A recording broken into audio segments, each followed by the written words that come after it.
Assalamualaikum warahmatullahi wabarakatuh. Jumpa lagi dengan saya dalam pembelajaran bahasa Indonesia.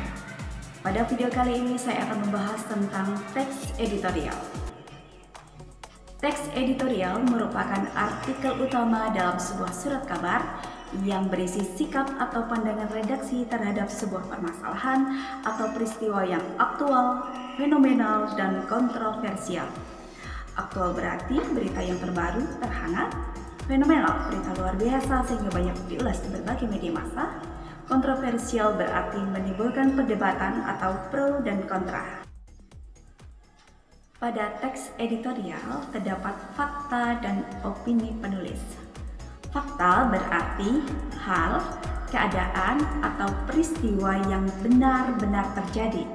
Sementara opini penulis merupakan tanggapan penulis atau redaksi terhadap permasalahan yang tengah dibahas. Opini ini bisa berupa kritik, penilaian, prediksi, saran, dan harapan penulis. Terkait dengan teks editorial, ada dua hal yang akan saya bahas di sini.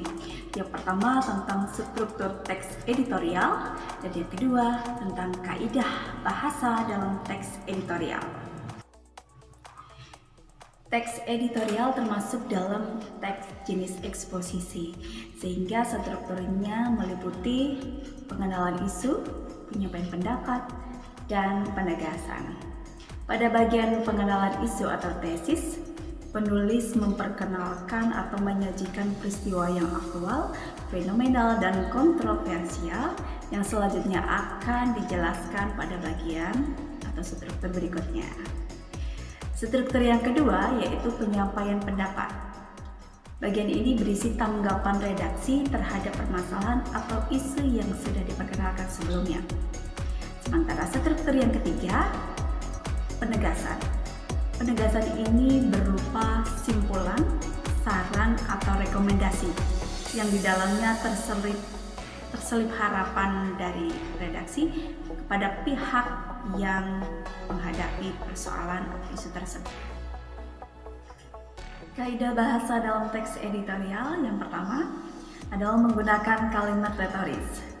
Kalimat retoris merupakan kalimat tanya yang tidak ditujukan untuk mendapatkan jawaban. Lalu untuk apa penulis bertanya ketika tidak membutuhkan jawaban? Kalimat retoris ini ditujukan untuk mengajak pembaca agar merenungkan atau memikirkan permasalahan yang sedang dibahas. Contoh, benarkah pemerintah tidak tahu atau tidak diberitahu tentang rencana Pertamina menaikkan harga LPG? Itu adalah kalimat tanya yang tidak membutuhkan jawaban. Dari kalimat itu, kita sebagai pembaca editorial diajak berpikir, apa iya pemerintah sampai tidak tahu adanya rencana kenaikan harga LPG tersebut? Penggunaan kaidah bahasa yang kedua yaitu penggunaan kata-kata populer. Penggunaan kata-kata populer ini ditujukan agar pembaca tetap merasa santai atau rileks walaupun tengah menghadapi permasalahan yang serius.